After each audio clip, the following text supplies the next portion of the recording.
Hey guys, I'm here with Freddie Fernortner, Fearless First Grader, book number 2, and I've got chapters 13 and 14 for you today. Chapter 13. Before going to bed, this is what Freddie did. First, he walked straight to the front door and let in Mr. Chewy. Then, he took a bath, put on his pajamas, and brushed his teeth. He said goodnight to his mother, who was watching the news on television. He said goodnight to his father, who was reading a book in his favorite chair.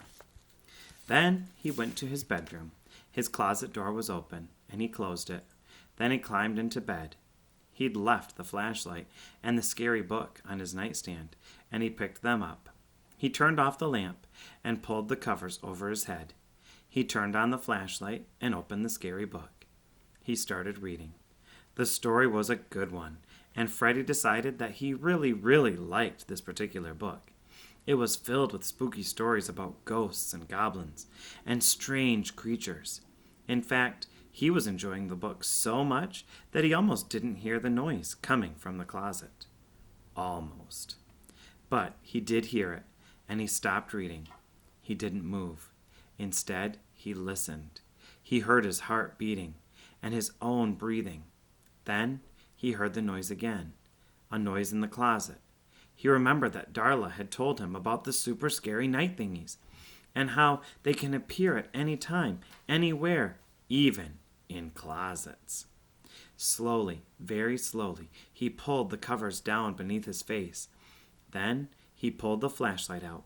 He aimed the beam across the room at his closet door. There was nothing there, but the noise came again from inside the closet, and suddenly the closet door began to open. All by itself.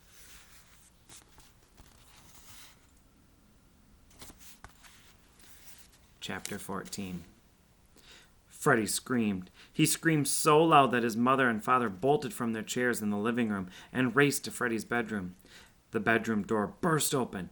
The light clicked on. His mom and dad stood in the doorway. "Well, what's the matter?" Freddie's mom asked. She was very worried. Over there," Freddie pointed frantically. "It's a super scary night thingy. It's in the closet." Freddie's father was very brave, and he walked over to the closet. He grasped the knob and pulled the door open.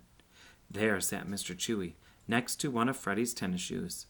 When Freddie had closed the closet door, he hadn't known that Mr. Chewy was inside. The cat had only been trying to get out.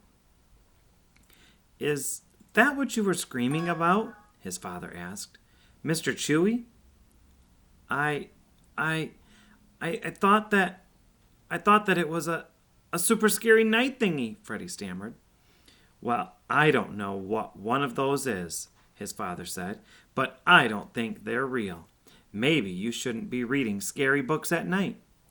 After his mother and father left, Mr. Chewy jumped onto the bed. "Man, you really scared me," Freddie said to the cat as he scratched behind Mr. Chewy's ears. The cats curled up into a small ball and fell asleep. And soon, Freddie was asleep too, but not for long. For while Freddie slept, a shadow crept across the floor. It wasn't his mother's shadow. It wasn't his father's shadow. And it certainly wasn't Mr. Chewy's shadow. The shadow came from something outside, something big.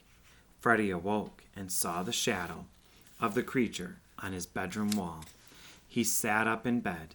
He peered outside the window. His jaw fell, and he gasped. Freddie Fernortner couldn't believe what he was seeing. Hope you enjoyed those 2 chapters.